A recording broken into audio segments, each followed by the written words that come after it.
Les histoires enregistrées dans la parole de Dieu sont autant de leçons pour celui qui veut prendre le temps de les analyser.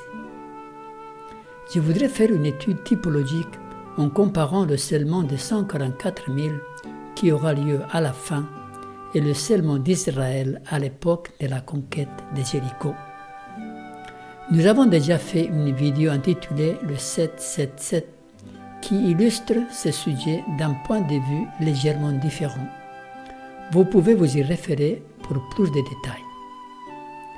L'apôtre Paul nous dit « Ces choses leur sont arrivées pour servir d'exemple, elles ont été écrites pour notre instruction, à nous qui sommes parvenus à la fin des siècles. » Instruisons-nous donc avec la parole de Dieu.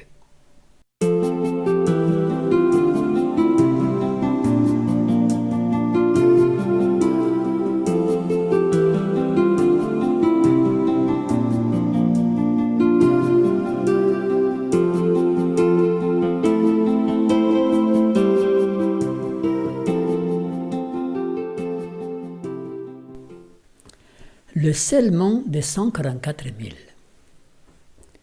Le sujet du scellement est très important pour nous qui vivons à cette époque de la fin. Avant que les jugements de Dieu ne tombent sur la terre, tout être humain aura reçu un sceau ou une marque. Le sceau de Dieu sera placé sur ses enfants, sur le groupe qui constitue les 144 000, et la marque de la bête aura été apposée sur le reste du monde. Pas de terrain neutre. Personne ne pourra y échapper. La Bible précise « Et elle fit que tous, petits et grands, riches et pauvres, libres et esclaves, reçussent une marque sur leur main droite ou sur leur front, et que personne ne put acheter ni vendre sans avoir la marque, le nom de la bête ou le nombre de son nom. » Toutes les catégories sociales sont citées dans ces versets. Personne ne va pouvoir contourner la marque de la bête. Et ceux qui reçoivent cette marque reçoivent aussi les fléaux, les derniers fléaux, les 7 dernières coupes de la colère divine.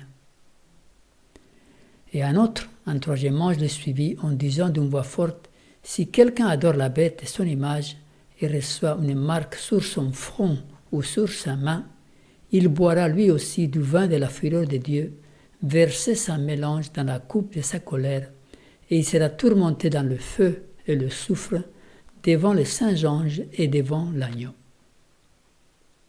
Étudions donc la chute de Jéricho pour comprendre ce sujet du scellement de 144 000. Jéricho est l'antitype de Babylone.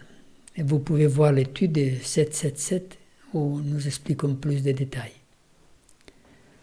Tous les événements qui eurent lieu pendant la traversée du désert jusqu'à l'entrée dans la terre promise ont une contrepartie prophétique antitypique qui va se produire à la fin du monde lors de la chute de Babylone.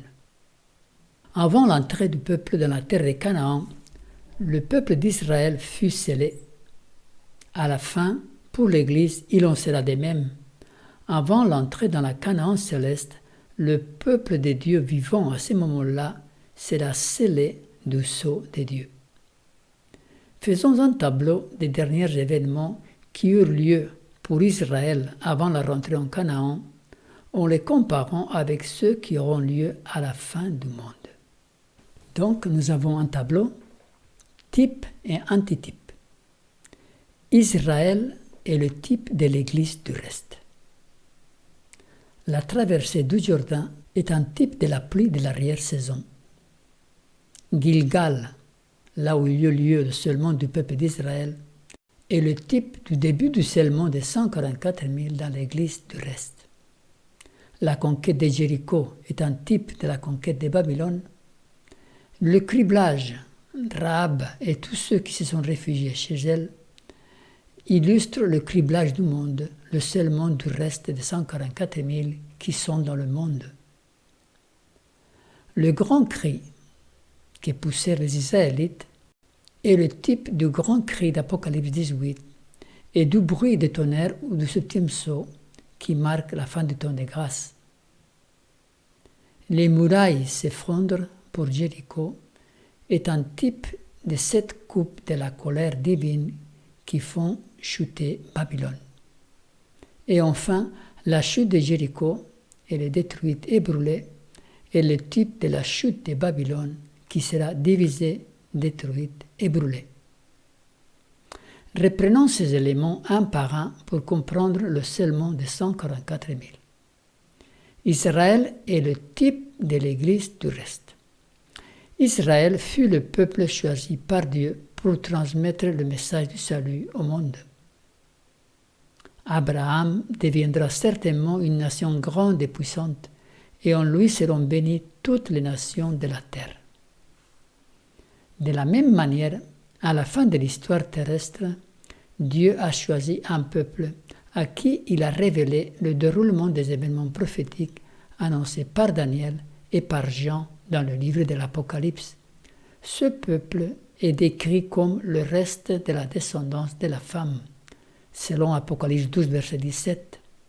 Et le dragon fut irrité contre la femme, et il s'en alla faire la guerre au reste de sa postérité, à ceux qui gardent le commandement de Dieu et qui ont le témoignage de Jésus.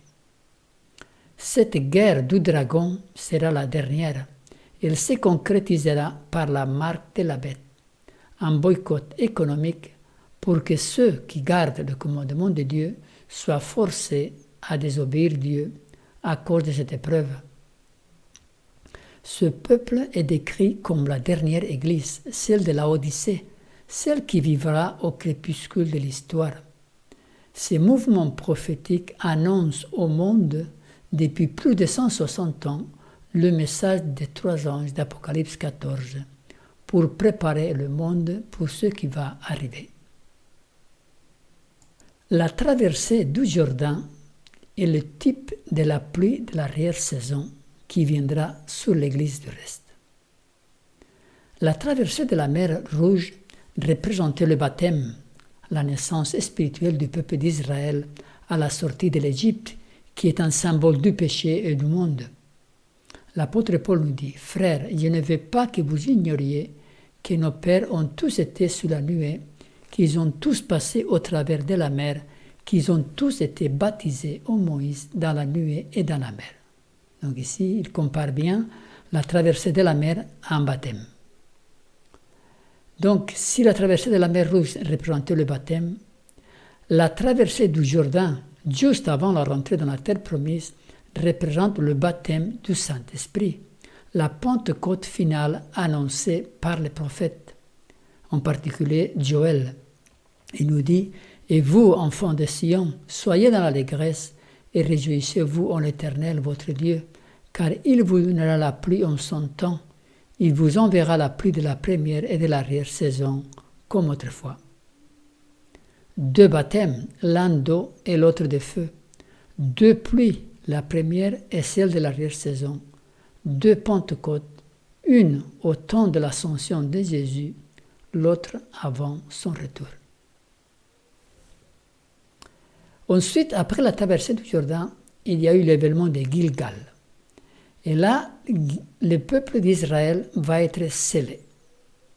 C'est un genre de scellement. Et cela est la contrepartie, c'est le type du début du scellement de 144 000 dans l'Église du reste à la fin. Après avoir traversé le Jourdain, le peuple d'Israël se prépara spirituellement à la conquête de la terre promise. À Gilgal, le peuple célébra la Pâque et la circoncision. Ces 2 rituels avaient été interrompus à cause de l'incrédulité et de la rébellion du peuple. Ils n'avaient pas été pratiqués pendant les 40 années de la traversée du désert. Josué 5, 9, 10. L'Éternel dit à Josué, « Aujourd'hui, j'ai roulé de dessus vous l'opprobre de l'Égypte. » Et ce lieu fut appelé du nom de Gilgal jusqu'à ce jour. Les enfants d'Israël campèrent à Gilgal et ils célébraient la Pâque le 14e jour du mois, sur le soir, dans les plaines de Jéricho. Maintenant, le peuple va rentrer en Canaan et là, Dieu va les sceller en renouvelant l'alliance conclue avec Abraham. Car la circoncision était comme un sceau un sceau dans la chair, par lequel Dieu mettait à part son peuple. C'était un signe distinctif du peuple d'Israël. Et c'est une image du scellement qui aura lieu dans l'Église du reste d'abord, avant la conquête de Babylone.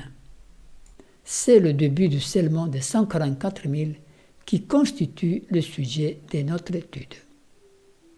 L'apôtre Pierre nous dit « Car c'est le moment où le jugement va commencer par la maison de Dieu.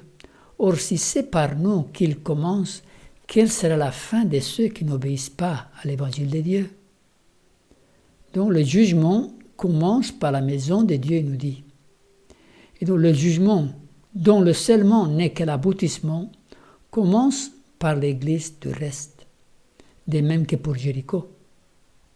En premier lieu, le peuple de Dieu fut scellé à Gilgal, puis ensuite les habitants de Jéricho, comme Rahab et tous ceux qui étaient réfugiés chez elle.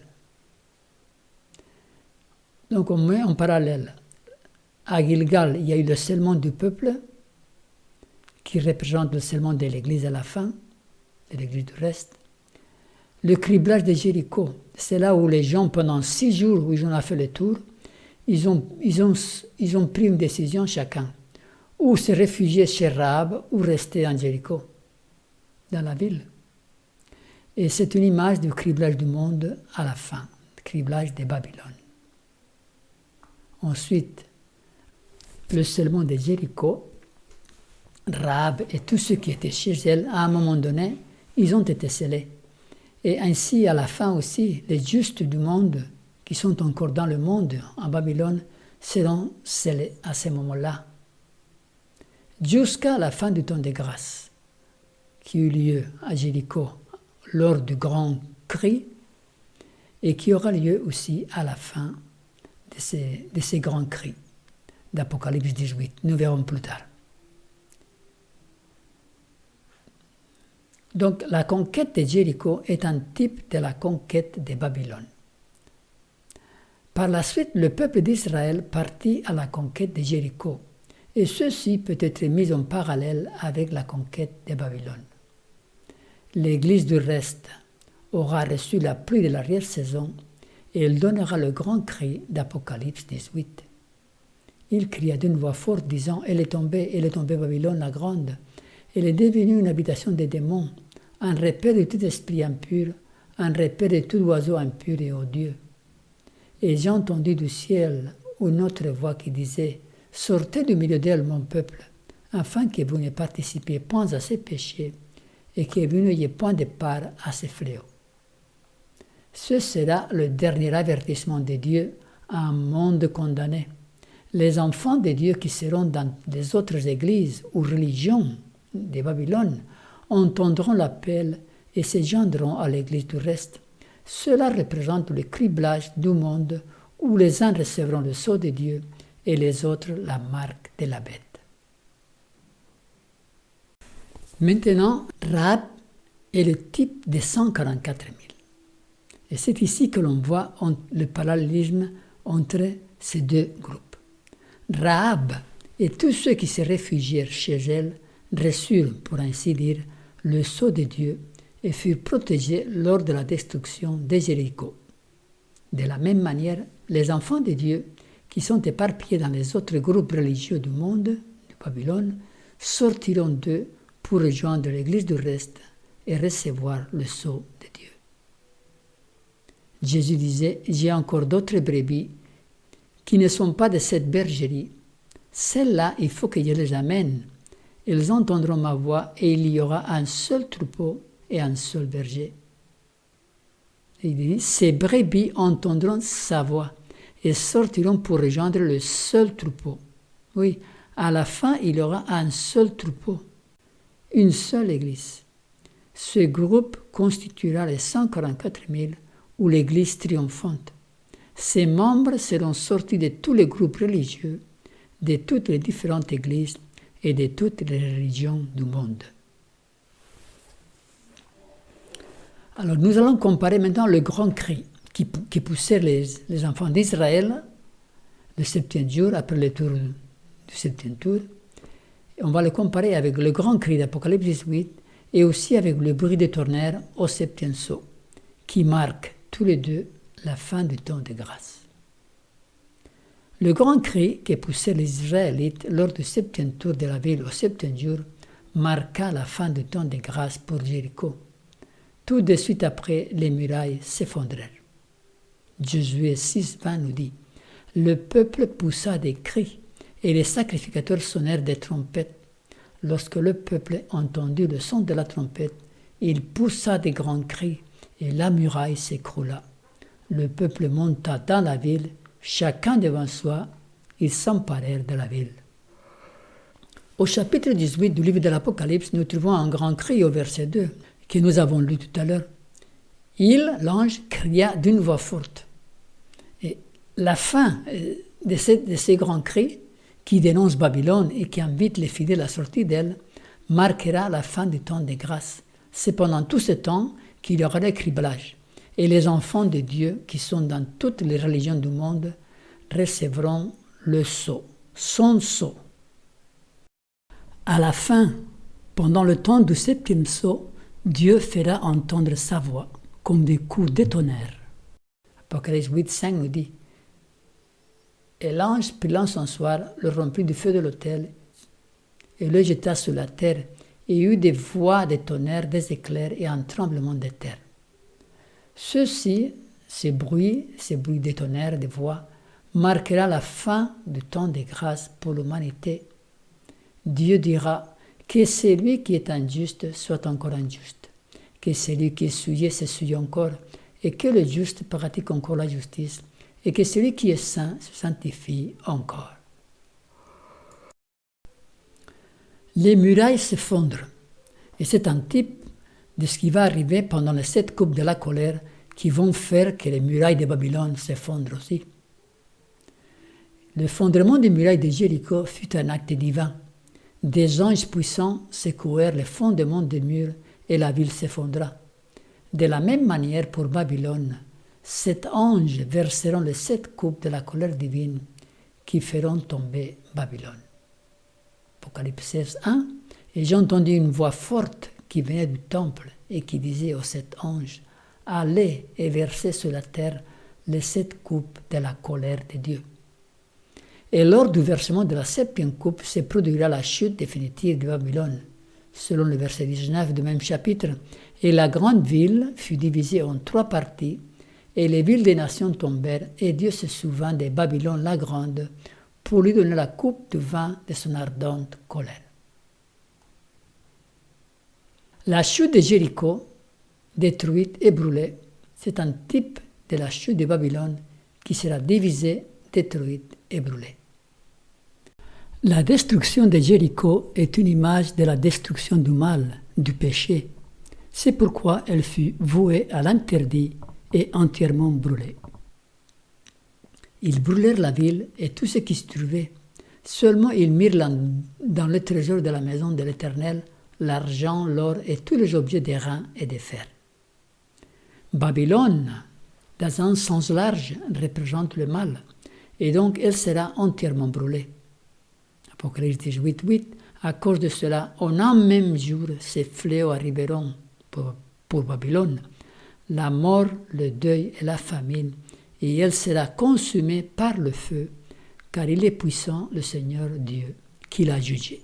Donc on voit que Babylone est consumée par le feu, comme pour Jéricho.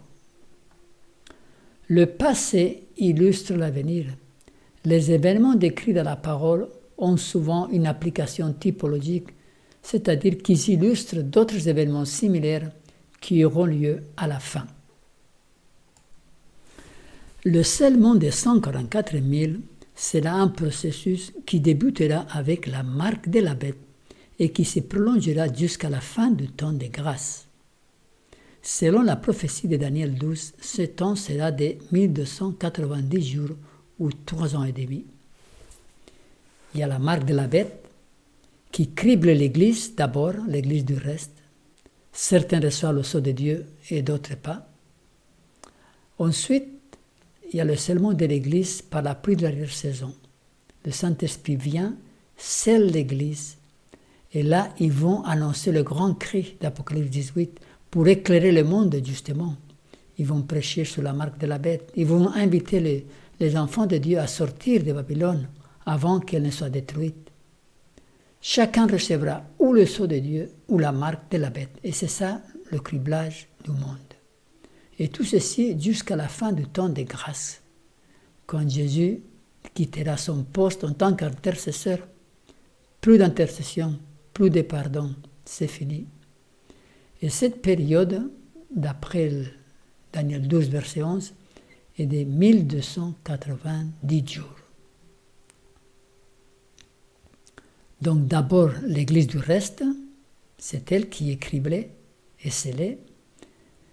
Et ensuite, le monde, comme pour Jéricho, comme nous avons vu à Gilgal. La marque de la bête sera un test pour l'Église du reste. Beaucoup de ses membres, face aux difficultés occasionnées par ces boycotts économiques, abandonneront la foi. Ce sera le criblage de l'Église du reste. Ensuite, la pluie de l'arrière-saison scellera les enfants fidèles du sceau de Dieu.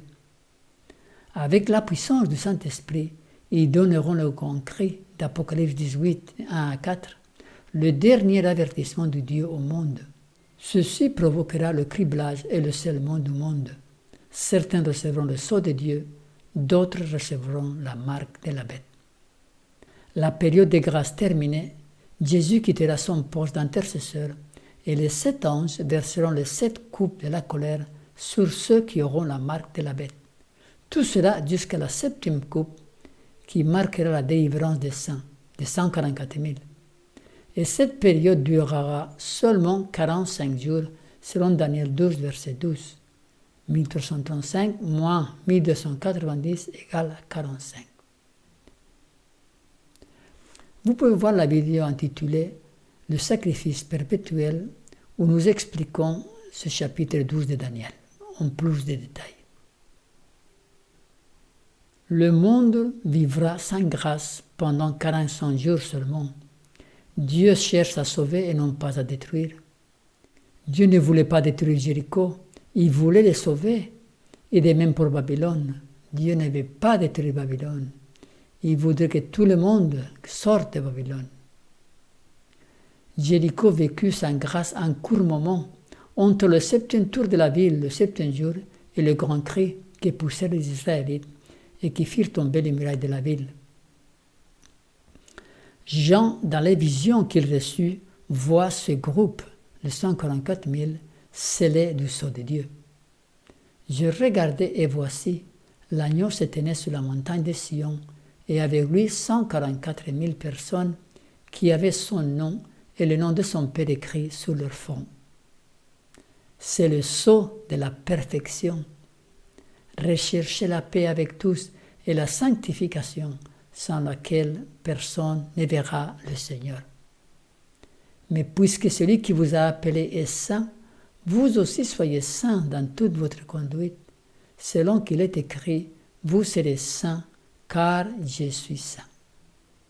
Dieu nous invite à la sainteté pour pouvoir un jour être des citoyens de son royaume. Cherchons à tout prix à avoir ce sceau. Et pour cela, nous vous invitons à étudier profondément ce sujet. Que le Seigneur vous bénisse. Amen.